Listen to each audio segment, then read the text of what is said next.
జనగామ జిల్లాలో లారీ బీభత్సం సృష్టించింది. వరంగల్ హైదరాబాద్ జాతీయ రహదారిపై ఉన్న కొమ్మాల టోల్ గేట్ క్యాబిన్లోకి దూసుకెళ్లింది. ఈ ప్రమాదంలో క్యాబిన్లో పనిచేస్తున్న టోల్ సిబ్బందికి తీవ్ర గాయాలయ్యాయి. క్షతగాత్రుడిని ప్రభుత్వ ఆసుపత్రికి తరలించారు. బాధితుల ఫిర్యాదుతో పోలీసులు కేసు నమోదు చేసి లారీ డ్రైవర్ను అదుపులోకి తీసుకున్నారు.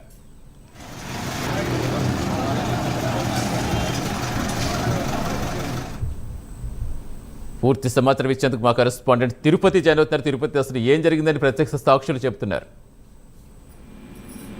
సతీష్, జనగామ జిల్లాలో లారీ బీభత్సం సృష్టించింది. వరంగల్ హైదరాబాద్ జాతీయ రహదారిపై ఉన్నటువంటి కొమ్మాల టోల్ గేట్ క్యాబిన్ లోకి దూసుకెళ్లింది. ఈ దూసుకెళ్లినటువంటి నేపథ్యంలో టోల్ సిబ్బందికి తీవ్ర గాయాలయ్యాయి. అతన్ని ఆసుపత్రికి తరలించినటువంటి పరిస్థితి కనబడుతుంది. పూర్తిగా ఆ టోల్ క్యాబిన్ అంతా కూడా ధ్వంసమైనటువంటి పరిస్థితి కనబడుతుంది. మనం దృశ్యాల్లో చూస్తున్నాం. లారీ ఆ బీభత్సం కనుక గమనిస్తే అక్కడ ఎంత ప్రమాదం జరిగి ఉంటుందో, ఎన్ని ప్రాణాలు కోల్పోయి ఉంటున్నటువంటి ఆ దృశ్యాలను చూస్తే అట్లా కనబడుతుంది. కానీ క్యాబిన్ సంబంధించి పూర్తిగా ధ్వంసం కావడం కావచ్చు, టోల్ సిబ్బందికి గాయాలు కావడంతో అధికారులు కావచ్చు, అక్కడ వారంతా కూడా ఊపిరి పీల్చినటువంటి పరిస్థితి కనబడుతుంది. ప్రజెంట్ ఇప్పుడు ఆ లారీ డ్రైవర్ ని పోలీసులు అదుపులోకి తీసుకున్నారు. పూర్తిగా లారీ డ్రైవర్ మద్యం మత్తులో ఉన్నట్టుగా గుర్తించారు. మద్యం మత్తులో ఉండడం వలన ఈ ప్రమాదం జరిగినట్టుగా పోలీసులు భావించినటువంటి పరిస్థితి కనబడుతుంది. ఈ ఘటనకు సంబంధించి కేసు నమోదు చేసి పూర్తిగా దర్యాప్తు చేస్తారు. లారీ ఎక్కడి నుంచి ఎటువైపు వస్తుంది, ఎప్పుడు ఈ జర్నీ స్టార్ట్ చేశారు డ్రైవర్, ఎక్కడ మద్యం సేవించారు కూడా పూర్తిగా పోలీసులు దర్యాప్తు చేసి వివరాలు సేకరించినటువంటి పరిస్థితి కనబడుతుంది. ఇది రఘునాథపల్లి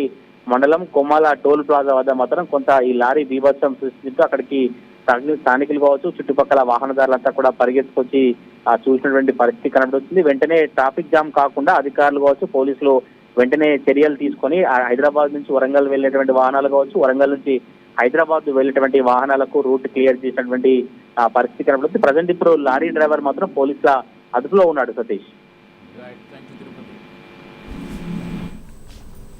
థ్యాంక్ యూ తిరుపతి.